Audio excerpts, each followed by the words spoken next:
Jean-Cyril Mbida. Un nom murmuré avec respect, gravé dans le cœur de beaucoup. Il était un phare de foi, un pilier de force et l'incarnation même de l'amour.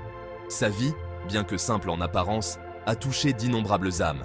Il a laissé une marque indélébile sur sa famille et sa communauté. Son héritage ne repose pas sur des biens matériels, mais sur les fondations inébranlables de la foi et de l'amour qu'il a su transmettre à tous ceux qui l'ont connu. Papa Jean, comme on l'appelait affectueusement, avait compris le vrai sens de la vie. Il savait qu'il ne s'agissait pas d'accumuler des richesses ou de courir après des plaisirs éphémères. Il s'agissait de quelque chose de bien plus grand. Il a dédié sa vie à servir Dieu et à aimer son prochain. Son héritage se perpétue, non pas dans des statues ou des bâtiments, mais dans les cœurs qu'il a touchés et les vies qu'il a transformées. Ses enfants et petits-enfants sont son héritage vivant.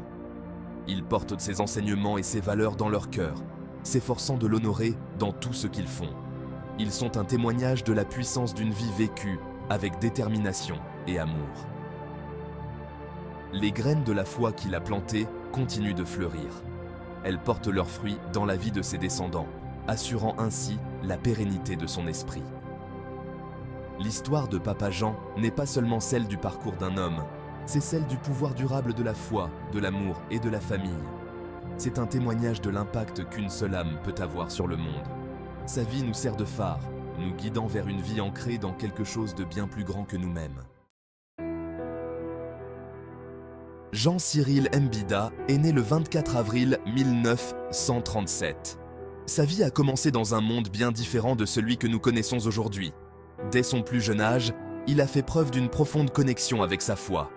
Il avait compris que le véritable épanouissement venait du fait de marcher avec Dieu.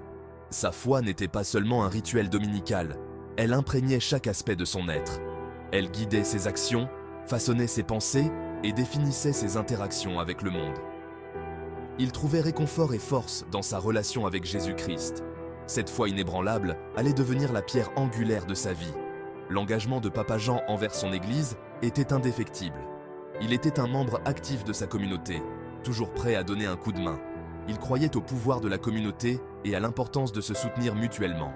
Il a servi de modèle, démontrant le pouvoir transformateur de la foi en action. Sa jeunesse, bien que peut-être plus simple en termes de biens matériels, était riche des choses qui comptent vraiment. La foi, la famille et la communauté. Ces piliers fondateurs ont façonné l'homme qu'il allait devenir et l'héritage qu'il allait laisser derrière lui. Papa Jean avait une présence qui illuminait la pièce. Il avait le don de faire en sorte que chacun se sente vu et apprécié. C'était un homme de peu de mots, mais ses actions parlaient d'elles-mêmes. Sa chaleur et sa générosité étaient évidentes dans tout ce qu'il faisait. Il avait un don pour raconter des histoires, chaque récit étant empreint d'humour et de sagesse. Il partageait souvent des anecdotes de sa vie, chacune offrant un aperçu de son caractère. L'une de ces histoires racontait comment il avait accueilli un parfait inconnu chez lui. L'homme traversait leur village, cherchant un abri pour la nuit. Papa Jean, sans hésiter, l'invita à entrer, lui offrant nourriture, abri et compagnie. Cet acte de bonté, bien que apparemment anodin, illustrait son caractère. Il croyait qu'il fallait traiter tout le monde avec dignité et respect, quelle que soit sa situation. Sa maison était toujours ouverte, un lieu où les gens se sentaient aimés et acceptés. Son optimisme était contagieux. Il avait une capacité déconcertante à trouver le bon côté des choses dans chaque situation. Il faisait face aux difficultés avec une foi inébranlable, convaincu que Dieu le soutiendrait toujours. Sa vision positive de la vie n'était pas naïve. Elle découlait de sa confiance profonde en une puissance supérieure. Il a appris à son entourage à aborder la vie avec espoir, même face à l'adversité.